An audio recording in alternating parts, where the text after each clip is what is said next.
सारी जानकारियां पूरी डिटेल कितने समय के लिए होगी, कब तक उसकी रिपोर्ट आएगी, सारी जानकारियां आपको अलग से दे दी जाएगी। सारे विपक्षी नेता मार्च करने जा रहे हैं संसद भवन से विजय चौक तक लोकतंत्र के नाम। 14 पार्टियों ने सुप्रीम कोर्ट भी गया है एजेंसियों का दुरुपयोग, केंद्रीय एजेंसियों का दुरुपयोग हो रहा है। देखिए, दो बातें हैं। क्या पहले राहुल गांधी जी ही केवल एक के बाद दूसरी संवैधानिक संस्थाओं पर प्रशंसन खड़ा करते रहे,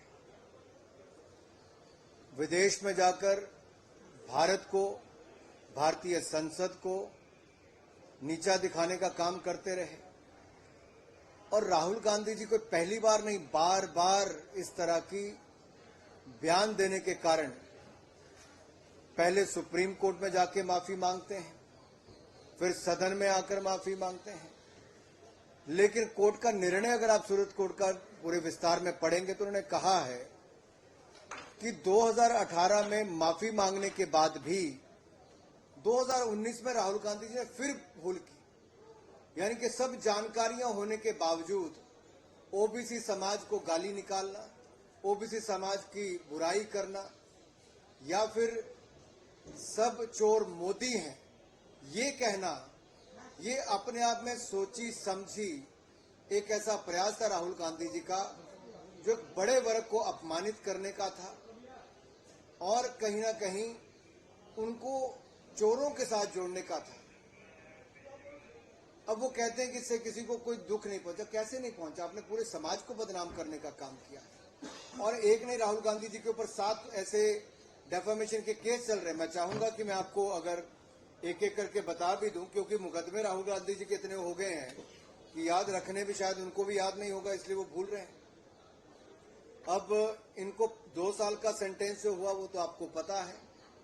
ये हमारे भारतीय जनता पार्टी के माननीय विधायक ने सूरत के केस में किया, उमेश मोदी जी ने, उसमें उनको 2 साल की सजा हुई है कल। और इसी तरह से ही Rahul Gandhi ji national Herald case में जमानत पर हैं, बेल पर हैं, भ्रष्टाचार के मामले पर हैं। फिर राहुल गांधी जी को पटना हाई कोर्ट ने 6 जुलाई 2019 को बेल दी, और वो भी डेफेमेशन का केस किसी और ने, सुशील मोदी जी ने किया है, जहां उन्होंने कहा था कि हर चोर मोदी है। ये राहुल गांधी जी ने तब भी कहा। एक और जो डिस्ट्रिक्ट कोऑपरेटिव बैंक अहमदाबाद ने इनके ऊपर मुकदमा कर रखा है, उसमें भी राहुल गांधी जी बेल पर हैं, जहां इन्होंने मनगढ़ंत आरोप लगाए। ये भी 12 जुलाई 2019 का है। और दूसरा है कि 4 जुलाई 2019 को राहुल गांधी जी को मुंबई कोर्ट से बेल मिली, जहां पर उन्होंने कहा था बीजेपी आरएसएस गौरी लंकेश की किलिंग में इनकी विचारधारा के लोग पीछे हैं। इसमें भी मनगढ़ंत आरोप लगाए, उसमें भी इनका ही हाल है।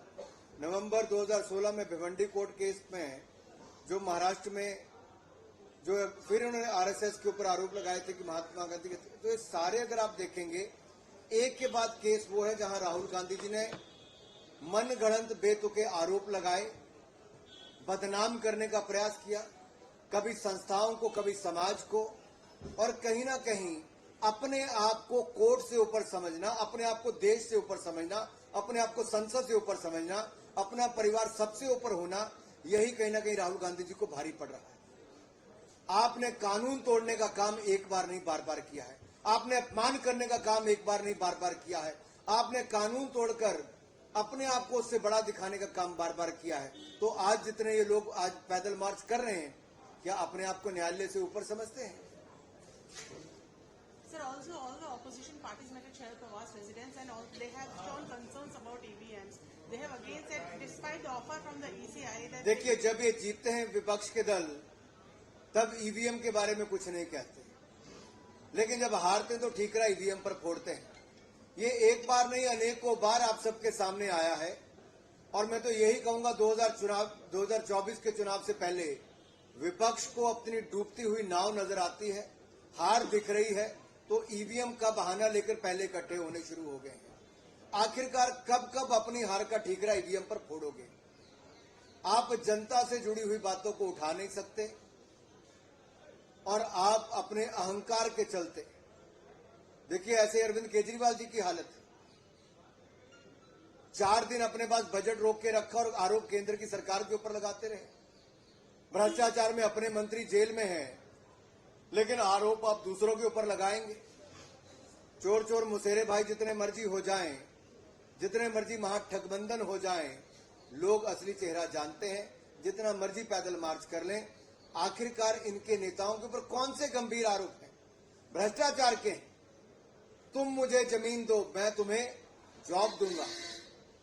चारे से पेट नहीं भरा तो जमीनें लेनी शुरू कर दी। एक का तेलंगाना में दिल नहीं भरा भ्रष्टाचार करने का, तो दिल्ली में शराब घोटाले में आ गए।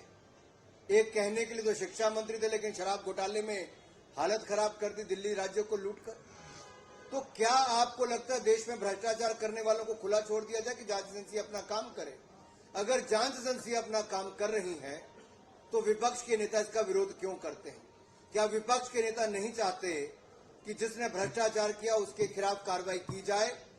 अगर की है तो सत्येंद्र जैन को जो कहते थे अरविंद केजरीवाल जी बार बार कि भारत रत्न दे दो, तो क्यों नहीं मिला भारत रत्न? जेल में 10 महीने से क्यों है? ये मनीष सिसोदिया जी को भगत सिंह जी से जोड़ते हैं, अपमानित करते हैं भगत सिंह जी को। अब जेल में क्यों है? फिर राहुल गांधी जी के बारे में कुछ और कहते हैं, लेकिन भ्रष्टाचार में भी बेल पर हैं और अवमानना के केसों में भी बेल पर हैं। देश को असली चेहरा पता चलना चाहिए और मैं मीडिया के मित्रों से भी आग्रह करता हूं, राहुल गांधी जी को उस बयान को दिखाना चाहिए कैसे उसने ओबीसी समाज को एक तरह से बदनाम करने का काम, अपमानित करने का काम किया। ये किसी गाली से कम नहीं था। और कोई समाज कैसे उसको सहले? और ओबीसी समाज को आप कितनी गाली निकालोगे?